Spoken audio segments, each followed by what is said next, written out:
Hola organismos vivos del universo, soy el señor Planck y aquí estamos en un nuevo vídeo. Hoy vamos a hablar de matemáticas. Empecemos.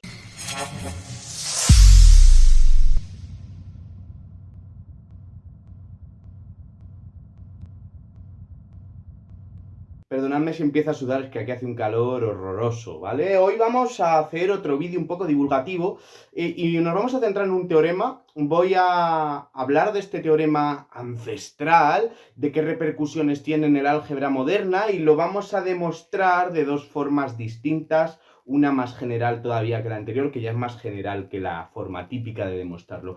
Por supuesto, estoy hablando del famoso, bueno, famoso entre los frikis, teorema chino del resto o teorema de los restos chino.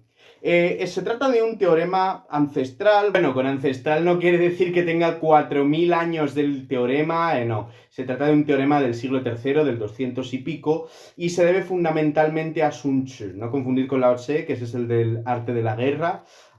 Sun Tzu es Sun Tzu, yo hablaba chino antes, se pronuncia Sun Tzu, si no lo tengo muy oxidado, y escribió un libro que se llama el Sun Tzu Xuanzhi, Xuanqing, Xuanqing, no, Qing, es lineal, bueno, da igual, que básicamente se puede traducir como el matemático clásico de Sun Tzu o el tratado clásico de matemáticas de Sun Tzu, y es un libro que es infumable de leer si veis traducciones, pero bueno, es un libro que tiene mucha importancia histórica, ¿vale? De acuerdo, en el desarrollo de las matemáticas. En ese libro pues habla, de hecho son tres libros o tres tomos, no sé cuál sería el nombre apropiado para eso. En los dos primeros pues da un algoritmo para la división, que es muy parecido, prácticamente el mismo que el de Al-Khwarizmi, y da un algoritmo para las raíces cuadradas también. Claro, Al-Khwarizmi, que como sabréis es el padre del álgebra, pues es un matemático árabe que es bastante posterior, ¿de acuerdo? Es del 800 y pico, si no me equivoco, del siglo IX, ¿no? Entonces, claro, uno podría pensar que ha recibido inspiración de Lao Tzu, o que Lao Tzu recibió alguna clase de inspiración de los griegos, porque los griegos, bueno, es el teorema que voy a enunciar ahora, el teorema chino del resto, es un teorema del siglo III, pero el teorema de Pitágoras es del siglo IV antes de Cristo, ¿no? Entonces dices, bueno, pero hay que tener en cuenta que en esta época pues no existían las comunicaciones como existen ahora y el conocimiento no se esparcía igual por el mundo. Entonces, seguramente distintos matemáticos en distintas regiones, y si buscáis y os informáis hay muchos ejemplos de esto, pues llegaron a las mismas conclusiones de distinta manera. ¿De acuerdo? Entonces, pues es difícil determinar, según en qué caso, yo tampoco soy un experto en la historia de las comunicaciones entre los países y tal, pues es difícil determinar qué matemáticos recibieron influencia de cuáles cuando vamos a épocas tan antiguas, ¿vale? Entonces, bueno, ¿qué dice el teorema chino del resto? El teorema chino del resto básicamente lo que encuentra es, o lo que busca es una solución a un sistema de congruencias, ¿vale? Si no sabéis lo que es una congruencia, lo explicaré rápidamente, pero por favor, id a ver mi vídeo sobre congruencias y todas estas historias numéricas, ¿vale? Tengo como dos, porque lo repetí, lo hice en preliminares de álgebra lineal y luego lo volví a hacer en mi curso de teoría de grupos, así que tenéis para aburrir, buscáis eso, congruencias numéricas, Mr. Planck, que os salen varios vídeos, buscad el que más os guste.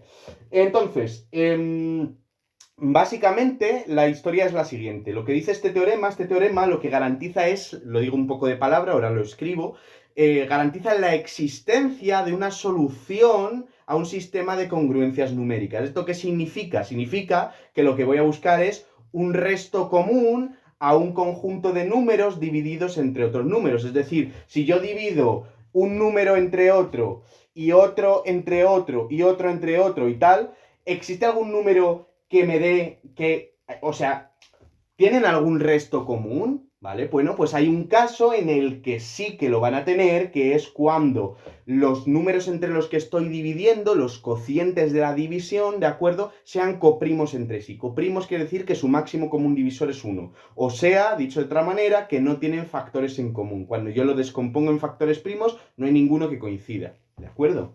El 1 no es un número primo, recordad, precisamente para facilitar esta clase de frases, ¿no?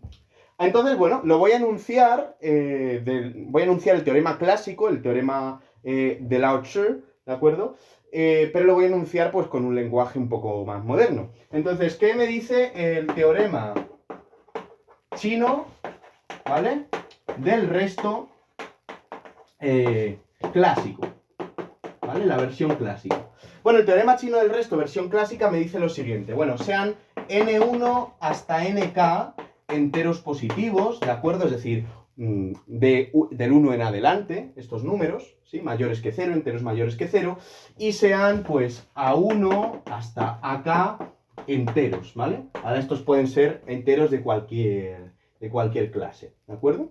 Muy bien, pues entonces existe un x entero, existe algún número entero, de hecho podríamos incluso pedir que fuera no negativo, pero bueno, existe algún número entero tal que, y ahora lo voy a escribir con sistema de congruencias, x es congruente módulo n1 con a1 hasta x es congruente módulo nk con ak. Esto quiere decir, el mismo número es congruente, ¿verdad?, con todos los a sub i, ¿vale?, desde 1 hasta k, a sub 1, a sub 2, hasta a sub k, módulo el n sub i respectivo, ¿vale? Esta es la primera parte, que es la existencia, ahora pongo la unicidad entre comillas, pero vamos a entender lo que significa. ¿Qué significa que x sea congruente con a sub i módulo n1, con a sub 1 módulo n1? Quiere decir que si yo divido a1 entre n1 o si yo divido x entre n1 me dan el mismo resto.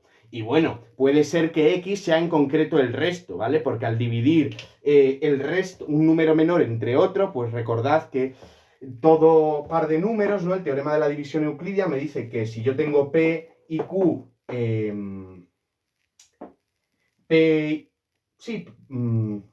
bueno, venga, P y Q enteros, es que no me gustan estas letras para esto, pero bueno, existen únicos G y R enteros, ¿vale?, con grado de R menor que... grado, perdona, es que estoy pensando en polinomios. Con R menor que Q, ¿vale? Tal que P factoriza como Q por G más R. O sea que al dividir uno entre otro, es que he usado esta notación porque es muy de polinomios. Al dividir un número entero entre otro, pues lo que obtengo es un cociente y un resto, y el resto tiene que ser estrictamente menor, ¿no? Entonces, x puede ser que sea el resto de dividir por n1, ¿vale? De hecho, de eso se trata. Lo que he dicho antes es buscar un resto común, pero eso no es del todo correcto. Es buscar un número que dé el mismo resto al dividir entre cada n sub i que lo que da el a sub 1 al dividir entre sub 1, el a sub 2, ¿de acuerdo? Podemos poner en cada uno el resto y puede ser que coincida, no puede que no. Pero si es un, por ejemplo, imaginemos que queremos encontrar una solución, yo qué sé, x congruente con 6 módulo 5, ¿vale? Y x congruente también con 6 módulo 7, ¿vale?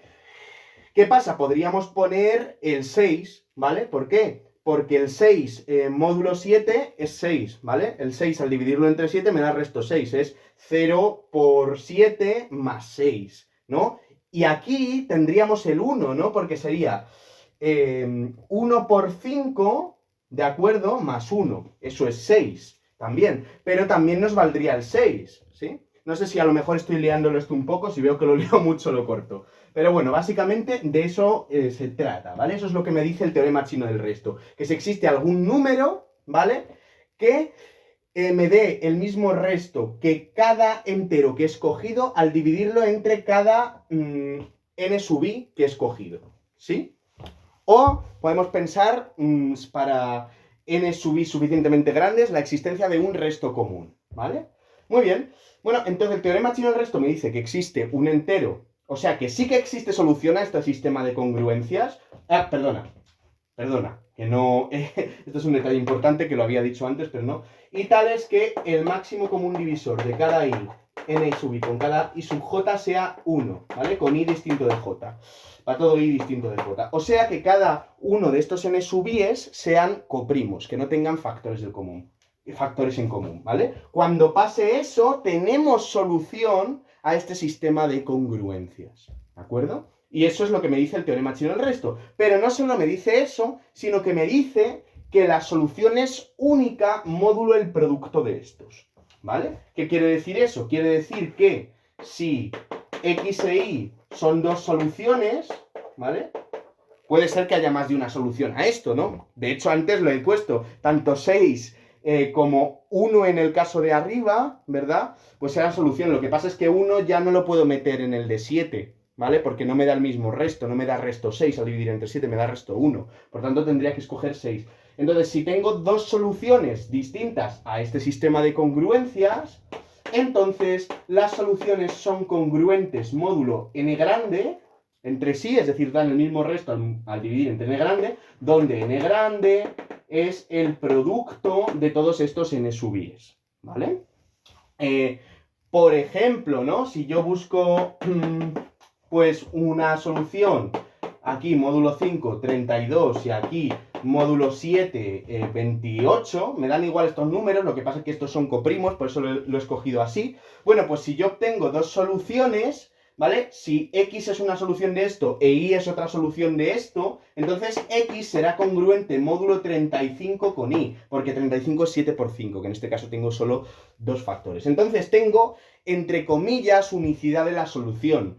Unicidad porque solo tengo una clase, es decir, tengo una solución y tengo además toda su clase de equivalencia módulo n grande, ¿vale? Es decir, todos los números que me dan resto x al dividir entre n. Todas esas son las soluciones, ya las tengo identificadas, ¿ok? Bueno, eso es lo que dice el teorema chino del resto en una versión clásica. Bueno, perdonad que es que hace un calor horrible, he tenido que parar porque es que me deshidrataba, ¿vale? Entonces, bueno, este teorema tan clásico y tan tal, pues vamos a ver cómo se puede enunciar de una manera que es puramente algebraica, ¿vale? Y de una manera con lenguaje algebraico moderno, y vamos a ver que vamos a demostrar un teorema de los restos chino algebraico puramente, gracias a la famosa y a la importantísima teoría de anillos y teoría de grupos y tal. Y vamos a ver cómo, o sea, no voy a demostrar la versión clásica, la versión que he puesto. Esa versión, si queréis una demostración, la veis en Google. Al menos no la voy a demostrar directamente. Lo que voy a hacer va a ser demostrar una versión algebraica del teorema chino de los restos, que veréis que no se parecen un cagao así a bote pronto, pero que en realidad es lo mismo. Y luego veremos cómo es lo mismo, es decir, cómo demostrar este teorema, bueno, y que este teorema sea cierto, el que voy a dar ahora, implica el teorema de los restos chinos clásico, ¿vale? Muy bien. Entonces, antes de nada, vamos a, bueno, a recordar un poquillo que si n es un entero positivo, ¿verdad? Pues este conjunto ZNZ, que en realidad es un cociente de verdad, porque esto es un ideal de Z, también es un subgrupo normal de Z, todo subgrupo de Z es normal, porque es un grupo conmutativo. Pero bueno, esto básicamente, sin entrar en estas cosas ya de friki máximo, ¿qué es? Pues es el conjunto de todos los A más NZ, que identificamos como la clase de A, ¿de acuerdo? Donde A, pues es cualquier entero, pero nos basta con que valgan desde 0 hasta n-1, ¿vale? ¿Esto qué quiere decir? Pues estos son, bueno, tenéis que ver, para entenderlo bien, porque lo voy a contar muy rápido, las clases de equivalencia por la relación congruencia módulo n. ¿Eso qué quiere decir? Pues A más nz quiere decir que es el conjunto formado por A, y todos los elementos que den el mismo resto que A al dividirlo entre n, ¿vale? Todos los enteros que den el mismo resto que A al dividirlo entre n, ¿de acuerdo? Y entonces este es el conjunto formado por estos conjuntos, ¿sí? Por ejemplo, Z7Z pues tendrá la clase del 0, la del 1, la del 2, la del 3, la del 4, la del 5 y la del 6, ¿vale? Porque la del 7 será otra vez la del 0, porque 7 da resto 0 al dividir entre 7, ¿vale? La del 8, pues será la del 1, porque da resto 1 al dividir... Vale, entonces estos son estos conjuntos. Bien. Entonces vamos a demostrar una cosa, vamos a mostrar la siguiente observación y vamos a ver lo siguiente. Bueno, naturalmente, cuando uno trabaja con un conjunto cociente, es decir, con un conjunto de clases de equivalencia, por una relación de equivalencia, claro, el conjunto ZNZ, cada elemento es a la vez un conjunto. Es decir, que yo puedo escoger cualquier representante, ¿vale? De cada elemento, que es un conjunto a su vez. En ese conjunto puedo pillar cualquier representante. Y estoy hablando del mismo objeto, de la clase de equivalencia de ese objeto, ¿no? Es decir, en A más NZ, pues puedo pillar A, o puedo pillar A más N, o puedo pillar A más 2N, o A más 3N, o lo que quiera. ¿Qué pasa? Que cuando yo defino una función de un conjunto de estas clases en otro conjunto, esa función, cuando la escribo explícitamente, pues voy a necesitar coger algún representante para definirla.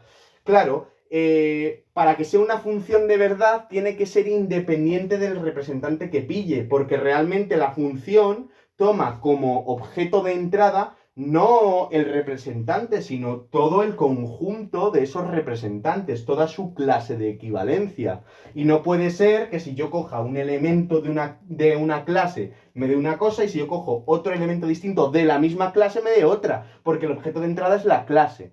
Entonces, cuando yo tengo una función, siempre me preguntáis mucho que cuándo hay que comprobar que una función esté definida. Cuando el conjunto de entrada sea un conjunto cociente, tan sencillo como eso. ¿Vale? Porque esté bien definida quiere decir que es independiente del representante que estoy pillando. Muy bien.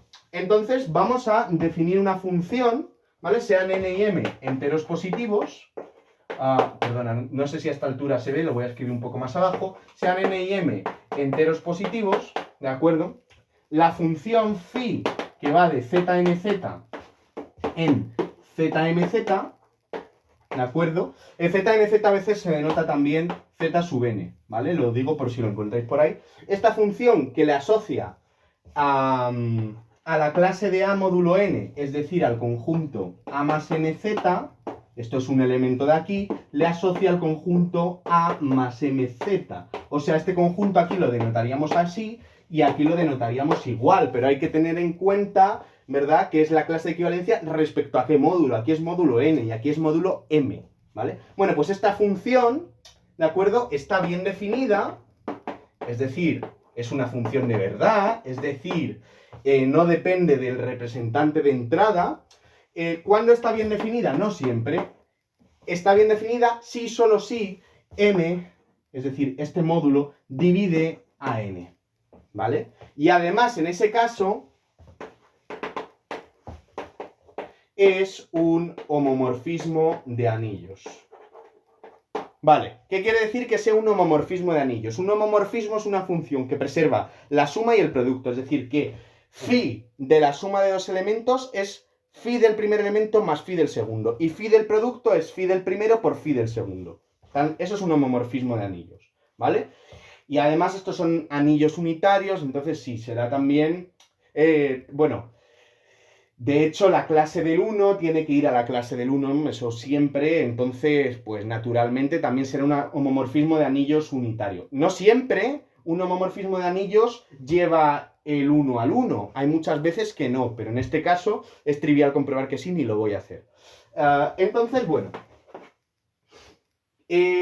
Bueno, pues vamos... ¿En qué sentido queréis probar? Primero, bueno, supongamos que m divide a n. ¿Qué quiere decir, perdonad, que m divide a n? Quiere decir que n se puede escribir como un entero por m, ¿vale? Y vamos a ver que en tal caso está bien definida. ¿Qué quiere decir que está bien definida? Pues quiere decir que es, tómate dos representantes de esta clase, es decir, tómate un a, ¿vale?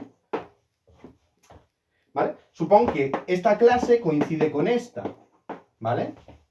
Esta clase coincide con esta. Esto quiere decir que estos son dos representantes de la misma clase de equivalencia. O sea, esto es lo mismo que decir que A es congruente módulo n con B. O es lo mismo que decir que A menos B se puede escribir como un entero por n. ¿Vale? Y entonces, para ver que está bien definida, hay que ver que sus imágenes, que será A más mz y B más mz, también coinciden. O lo que es lo mismo, que A es congruente módulo m con B. Vale, ¿qué pasa? Aquí tengo Pn, no os pongáis graciosetes, y n es a la vez otro entero por m. Entonces ya tengo que a menos b es un entero por m. Por tanto, A es congruente módulo m con b y ya tengo que está bien definida, porque eso es lo mismo que decir que las imágenes de las clases de los representantes, bueno, de las clases, son independientes del representante. Muy bien. Y ahora supongamos que las imágenes de las clases son independientes del representante, es decir, que si A es congruente módulo n con b, entonces A también es congruente módulo m con b. Y ahora veamos que esto implica que m divide a n. Y aquí hay muchas formas de hacerlo. Lo estoy haciendo así improvisadamente. Pues lo más sencillo es que, bueno, como esto me vale para todo A y B que sean congruentes, pues voy a buscar, pongo una cualquiera y pongo un B facilito. Pues naturalmente, si B lo elijo como A más N, pues claramente esto es congruente módulo N con A, porque A más N menos A me da N, que naturalmente es un múltiplo de N por 1, ¿vale? Entonces, eligiendo este B, ¿qué pasa? ¿Qué tengo? Pues tengo que, bueno, pues este B es congruente módulo N con A, y esto implica, siempre que tenga un B congruente módulo N con A, como está bien definida, también es congruente módulo M con B. Es decir que A más N será congruente módulo M con A. Bueno, con A. Da igual en qué orden lo ponga porque es simétrica la relación de equivalencia, ¿vale? ¿Y esto qué quiere decir? Esto quiere decir que la resta A más N menos A se puede escribir como un entero por M. Pero claro, esto, pues estas se van porque es conmutativo y todo el rollo. Entonces tengo n expresado como q por m, y esto es lo mismo que decir que m divide a n. Muy bien. Entonces ya tengo probado que está bien definido, que decir que esta función está bien definida es lo mismo que decir que m divide a m. Y vamos a ver que en este caso es un homomorfismo de anillo. Supongamos que está bien definida. Muy bien, pues bueno, para ver que es un homomorfismo de anillos es bien sencillo, porque aquí, bueno, ¿qué suma metemos en las clases? Pues la suma de las clases es la clase de la suma, es decir, pongo esto, ¿vale? Esto se entiende que es A más NZ más B más NZ, ¿vale? Y no lo escribo directamente porque es un coñazo, ¿vale? Poner todo el rato más. Simplemente hay que ver que esto está en este conjunto, por tanto es módulo M, y cuando haga la imagen será módulo M lo que salga.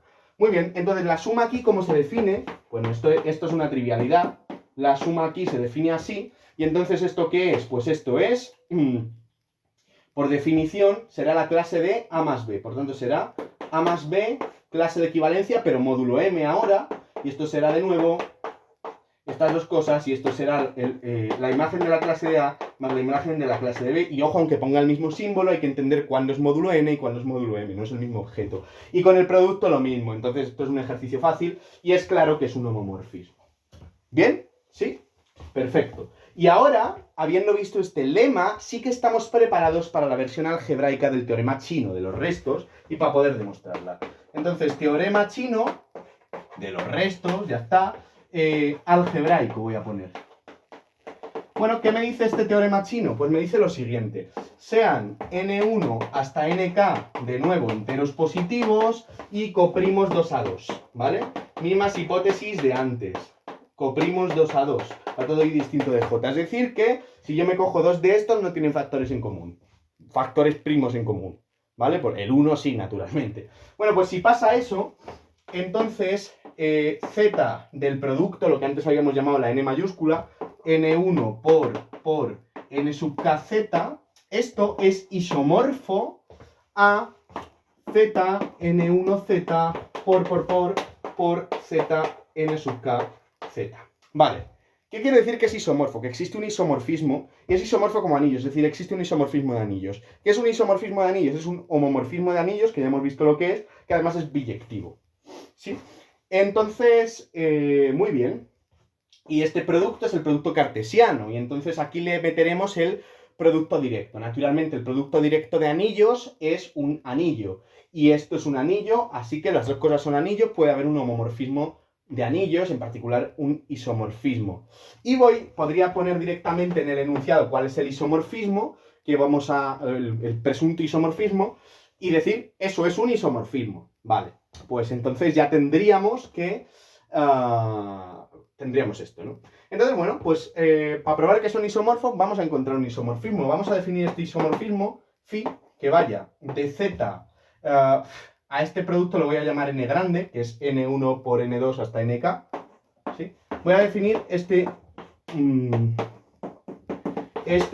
isomorfismo, esta función primero, que a la clase de A, módulo n mayúscula, le asocia, bueno, esto es un producto, entonces en cada componente voy a poner una cosa que será una clase módulo n1. Pues la clase del mismo A, todo el rato.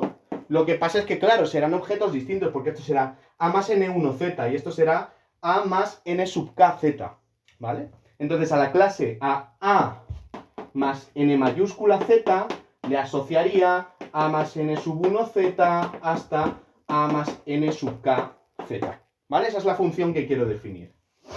Bueno, ¿qué pasa? Pues con lo que había visto yo antes tenemos mucho ganado, ¿no?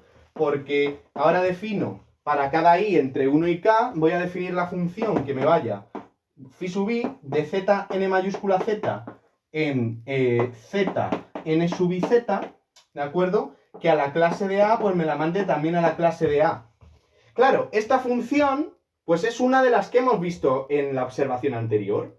¿Y qué pasa? Que n sub i naturalmente divide a n, porque n es n1 por n2, tal, hasta nk. Luego divide a cada n sub i. Por tanto, como este módulo divide a esto está bien definido, está bien definida, y es homo, no homosexual, sino homomorfismo. Muy bien.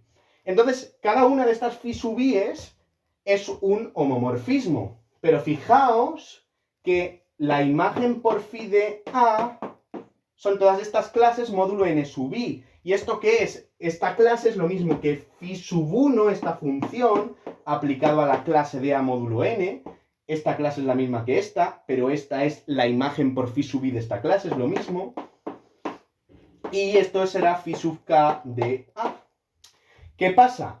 Pues que naturalmente un homomorfismo a un producto de anillos es homomorfismo si solo si cada componente lo es. Como cada componente es un homomorfismo, esto es un homomorfismo, y como cada componente está bien definida, esto está bien definido. Con lo cual hemos probado que esto es un homomorfismo de anillos. Y lo único que queda por ver es que es un homomorfismo biyectivo, es decir, un isomorfismo.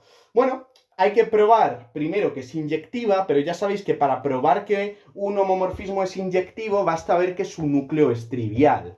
Lo mismo que con espacios vectoriales. ¿Y cuál es el núcleo? El núcleo de un... Voy a borrar el enunciado ya, porque ya yo creo que lo tenéis claro.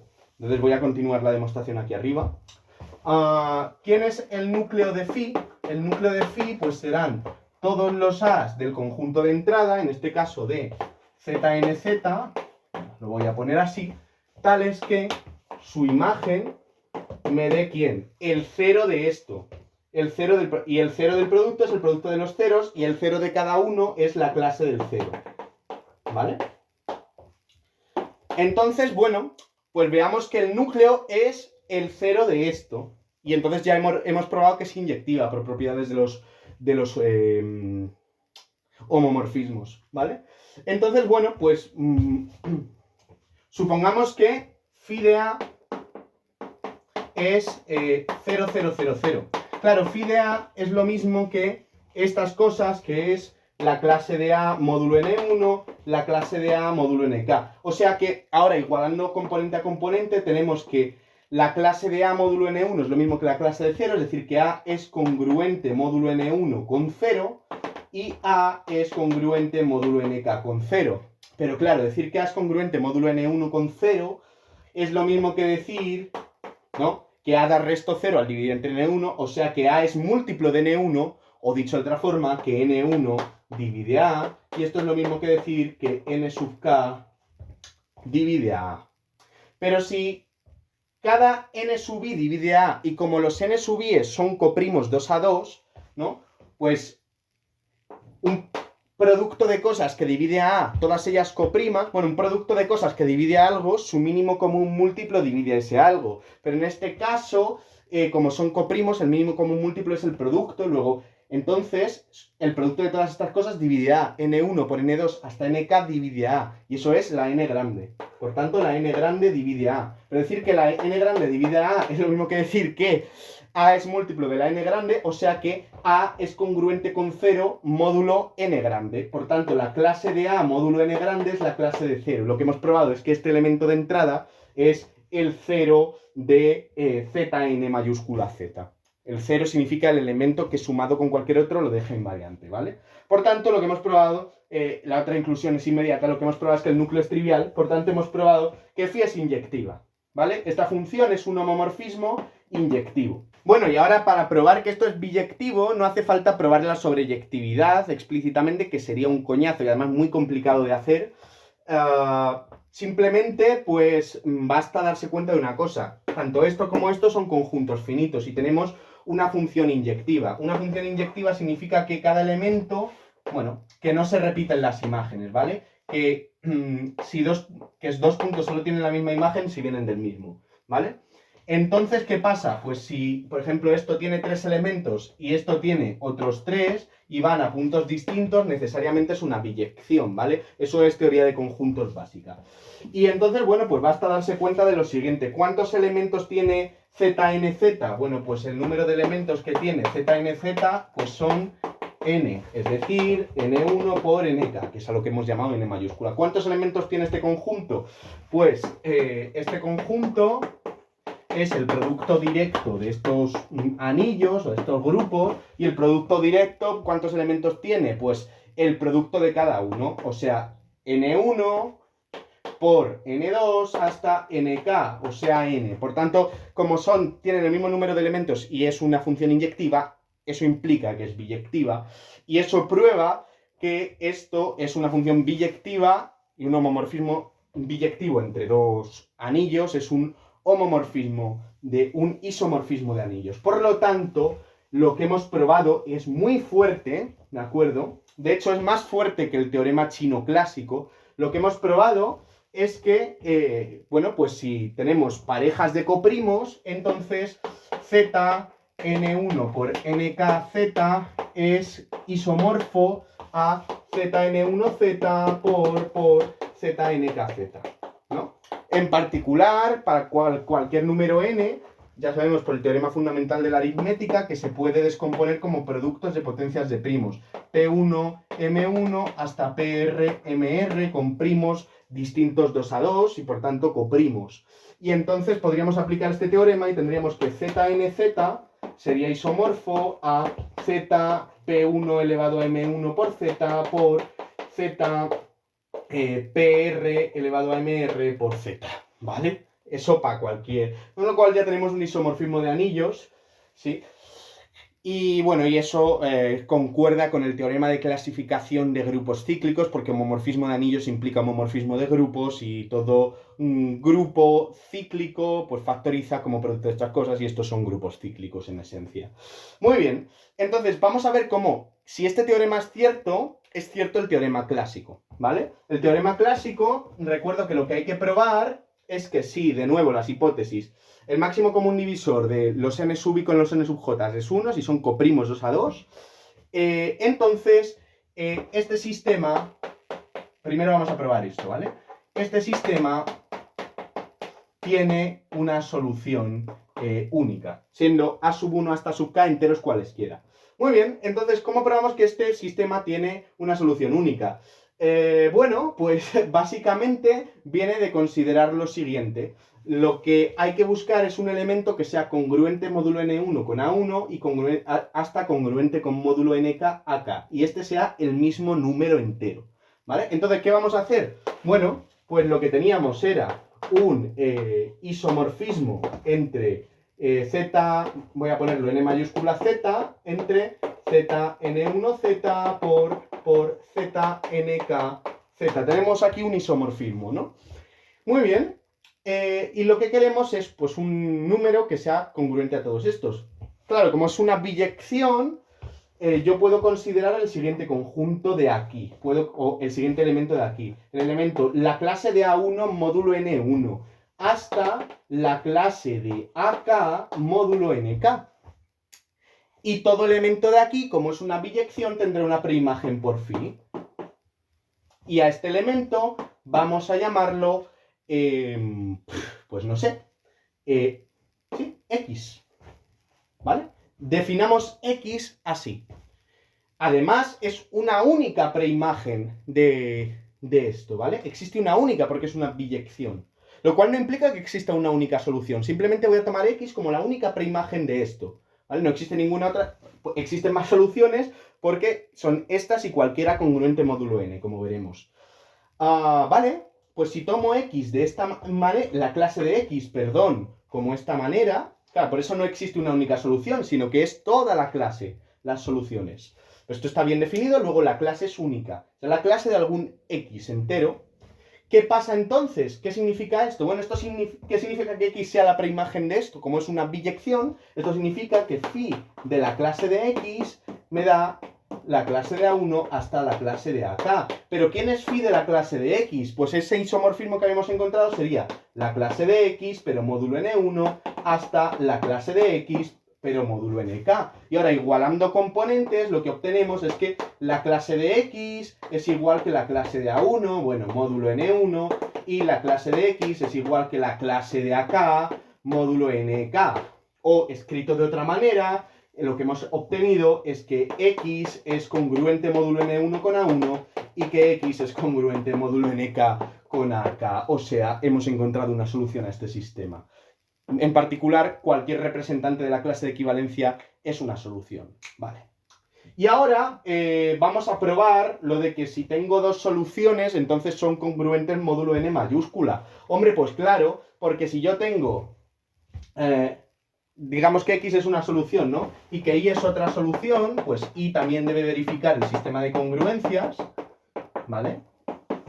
Y ahora esto es muy sencillo, porque las relaciones de equivalencia son transitivas. Esto significa que si X está relacionado con Y e Y lo está con Z, entonces X con Z también. Y da igual el orden porque es simétrica. Por tanto, como X1 está relacionado a módulo N1 con A1 e Y lo mismo, con el mismo elemento y el mismo módulo, entonces pues X está relacionado en módulo N1 con Y. Y siguiendo, completando todas, X está relacionado con módulo NK con Y. ¿Vale? Y entonces, ¿qué quiere decir esto? Pues esto quiere decir que X menos Y, ¿verdad? Es múltiplo de N1. Y X menos Y es múltiplo de NK. O, escrito de otra manera, pues que N1 divide a X menos Y. N2 también, hasta NK. Tanto N1, coma, estos son comas, ¿vale? Hasta NK todos estos números dividen al número X menos Y. Ahora, ¿qué pasa? Que como son coprimos, su producto, n mayúscula, también lo divide. Y decir esto es lo mismo que decir que X es congruente en módulo n mayúscula con Y. ¿Vale? Luego, todas las soluciones son la clase de equivalencia módulo n mayúscula de la preimagen, de un representante de la preimagen de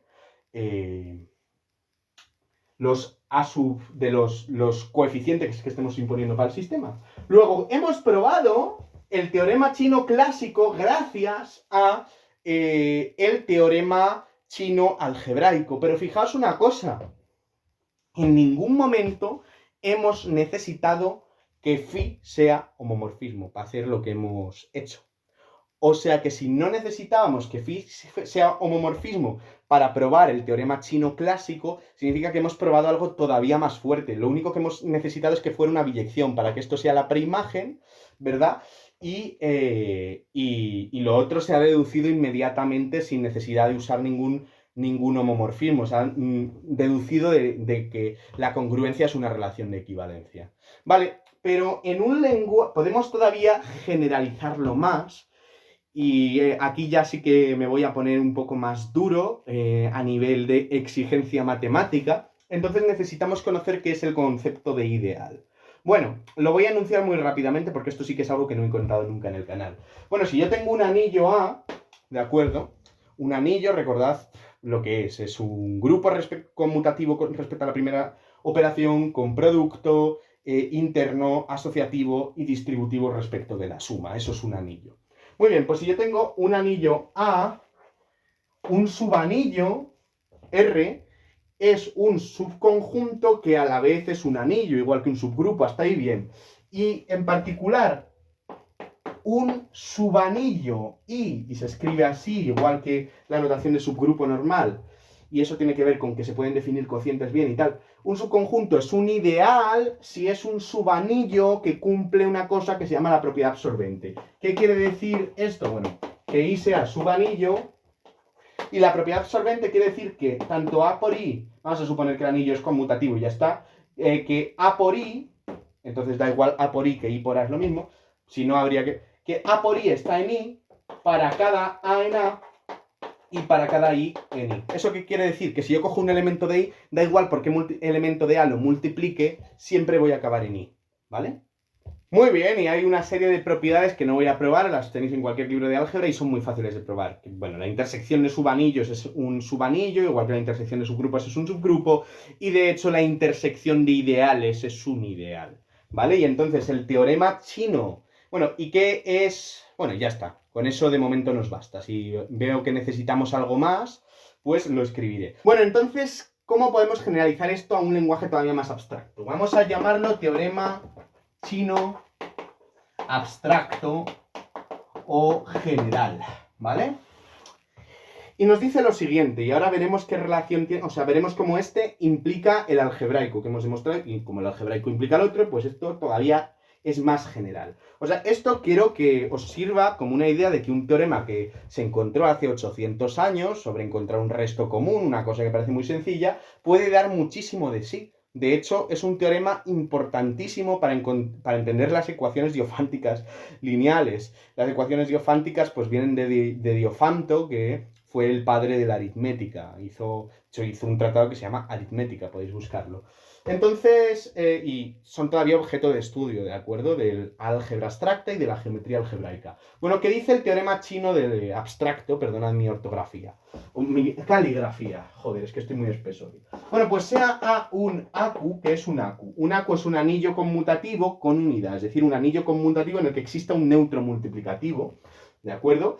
Y sean I sub 1 hasta I sub k ideales de este anillo, y no ideales cualesquiera, sino ideales coprimos 2 a 2. ¿Qué quiere decir que sean coprimos 2 a 2? Pues quiere decir que la suma, que I sub I más I sub j, me dé A. Y el conjunto suma es lo que parece, que todo elemento de A se puede expresar como suma de un par de elementos de aquí, ¿vale? Para todo I distinto de j. Eso significa que sean coprimos 2 a 2. Y naturalmente se llama esta noción coprimos como generalización de los coprimos que hemos visto antes de números enteros. Bueno, pues entonces, A cocientado por la intersección de todos estos ideales es isomorfo como anillo a cocientado I1, intersección, A cocientado IK.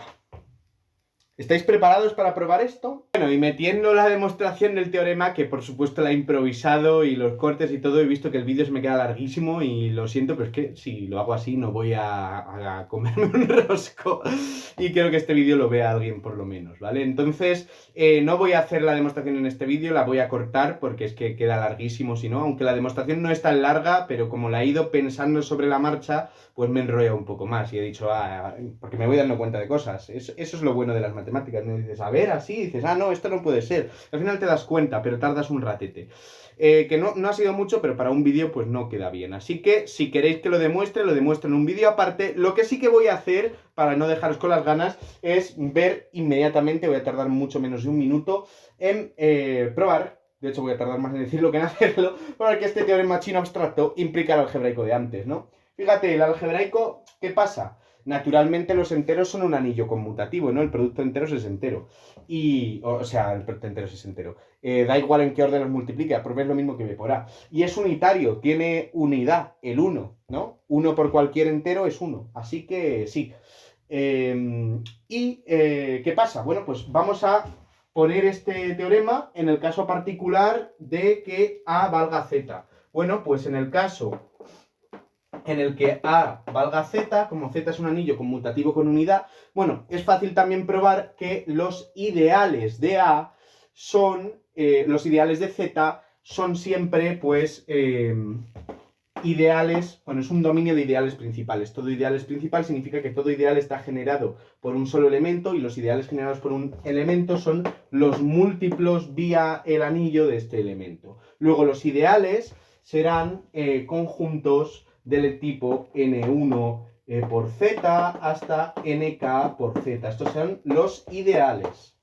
Ahora, que sean coprimos es fácil ver, es fácil probar, y esto gracias a la identidad de Bézout y tal, que dos ideales sean coprimos, que n1z más n2z sea z,